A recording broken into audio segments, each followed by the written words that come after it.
Good evening शुभ सन्ध्या hello बंधुरा। तो देखो आई एम रेडी। तो যাই হোক হঠাৎ করেই কোনো রকম প্রিপারেশান ছাড়াই কোনো রকম প্ল্যানিং ছাড়াই হঠাৎ করে আমরা গুছিয়ে বেরিয়ে গেছি। কোথায় যাচ্ছি চলো দেখতে থাকো।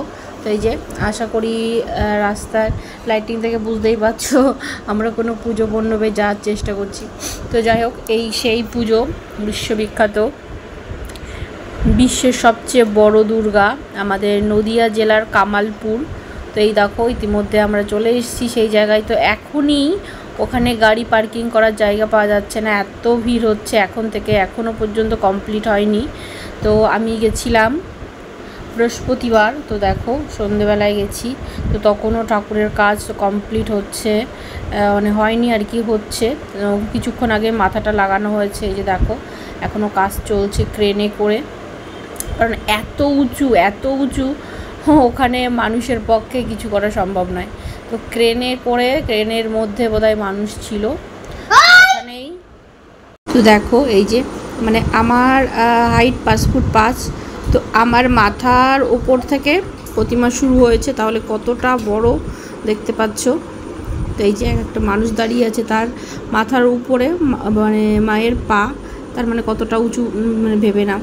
তো যাই হোক ওখানে এত ভিড় এখনই, তো জানি না আমি পুজোর কটা দিন ওখানে কিভাবে কি হবে। তো ওই ভিড়ের মধ্যে আমি যেতে পারবো না বলে আমি একটু আগে আগে করে গেলাম দেখতে আমার শুনু পাপানকে নিয়ে।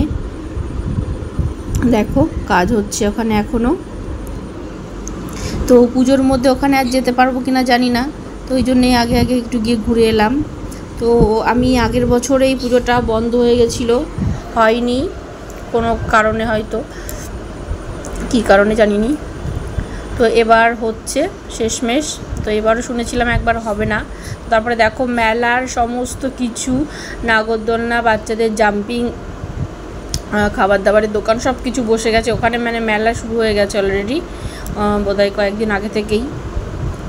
আর প্রতিমার কাজ এখনও চলছে। তো দেখো এগুলো হচ্ছে প্রতিমার মানে গয়না, মানে জুয়েলারি। তো এই দেখো এখানে মাটিতে রয়েছে, তো এগুলো এখনও লাগানো হবে। তো তাই সেটা একটু দেখিয়ে দিলাম তোমাদেরকে। আর ওখানে বাঁশ দিয়ে ঘেরা আছে, তার মধ্যে আমার পাপান তো গেছে ওখানে, ও নাগরদোলনা দেখে ওখানে ওঠার জন্য পাগল হয়ে যাচ্ছে। ও তো গেলেই এগুলো তো চড়বেই, কিছু করার নেই। তো যাই হোক ও দেখো উঠে পড়েছে, ওইগুলো ওর ভীষণ ভালো লাগে। আমার একটু নাগরদোলনা চড়ার শখ আছে, কিন্তু কখনোই আমি চড়িনি, আমার দেখলেই মাথা ঘোরে। উঠলে কি হবে আমি জানি না, তবে আমার একটু ইচ্ছা আছে নাগরদোলনা চড়ার। কবে হবে এই ইচ্ছাটা পূরণ জানি না, ভয়ও পাই।